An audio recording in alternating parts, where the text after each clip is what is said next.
ఖమ్మం జిల్లా రెడ్డిపల్లిలో పద్మశ్రీ గ్రహీత వనజీవి రామయ్య భౌతిక కాయానికి నివాళులర్పించారు రెవెన్యూ శాఖ మంత్రి పొంగులేటి శ్రీనివాసరెడ్డి. వనజీవి రామయ్య మృతి చాలా బాధాకరమన్నారు. రామయ్య మనకు కనిపించినంత దూరం వెళ్లిపోయారని, కొన్ని కోట్ల మొక్కలు పెంచిన రామయ్య ఇక మనతో లేరని చాలా దిగ్భ్రాంతికి గురయ్యారు పొంగులేటి.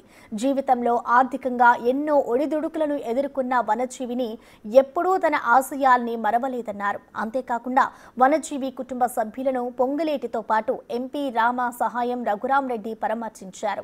వనజీవి రామయ్యకు చిరకాల కోరికలు ఉన్నాయని, వాటిని రాష్ట్ర ప్రభుత్వం దగ్గరకు తీసుకువెళ్లి నెరవేర్చడానికి చర్యలు తీసుకుంటామన్నారు పొంగులేటి.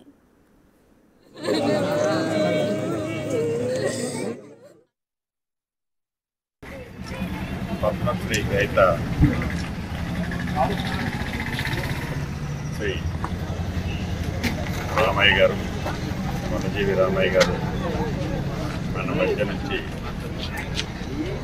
మనకి కనిపించినంత దూరంగా భౌతికంగా దూరమయ్యారు.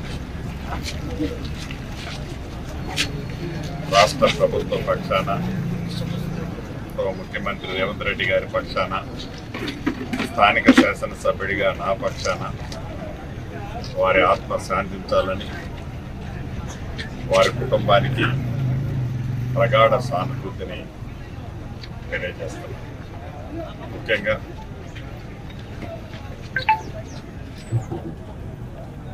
మనుషులు చాలామంది జీవిస్తారు. వారు జీవించి ఉన్నంత కాలం ఏమి సాధించారు అనేది వారు ప్రశ్నించుకోవటం మిస్ అవుతారు. కానీ రామయ్య గారిని యావత్ దేశ ప్రజలు గౌరవించే విధంగా వారు తీసుకునే అనేక నిర్ణయాలు, ప్రధానంగా చెట్లు పెంచే కార్యక్రమంలో ఎన్ని ఇబ్బందులైనా, ఎన్ని కష్టాలు వచ్చినా,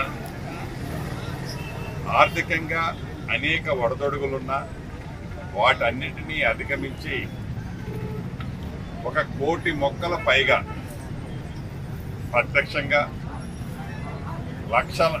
వేలాది కోట్ల విత్తనాలని వందలాది ఎకరాలలో వారు స్ప్రెడ్ చేసి ఈ గ్రీనరీని పెంచే దాంట్లో ఆర్థిక పరిస్థితులు వారికి సహకరించకపోయినా, ఒక పూట తిన్నా తినకపోయినా మొక్కలు పెంచాలి అనే ఈ మొక్కలతో ఉండే ప్రయోజనాలని, ఆ మొక్కలతో వచ్చే లాభాలు ప్రజలకు ఎంతుంటాయో వివరిస్తూ ఈ ఒక్క వారి గ్రామంలోనే కాకుండా ఈ పరిసర ప్రాంతాల్లో ఉండే ఫారెస్ట్ ల్యాండ్స్లో కానీ, ప్రభుత్వ స్థలాల్లో కానీ ఎక్కడైతే మొక్క నాటొచ్చో, చివరికి రోడ్ల సైడ్ ఉన్న ప్లేస్ను కూడా వేస్ట్ కానియకుండా మహా అద్భుతంగా ఈ ప్రాంతాన్ని అంతా కూడా గ్రీనరీ చేసి పద్మశ్రీగా అవార్డు కూడా వారు అందుకున్నారు. వారికి చిరకాల కోరికలు కొన్ని మిగిలాయి. వారి కుటుంబ సభ్యులు, వారి శ్రీమతి గారు ఇంతకుముందు మాట్లాడినప్పుడు చెప్పారు.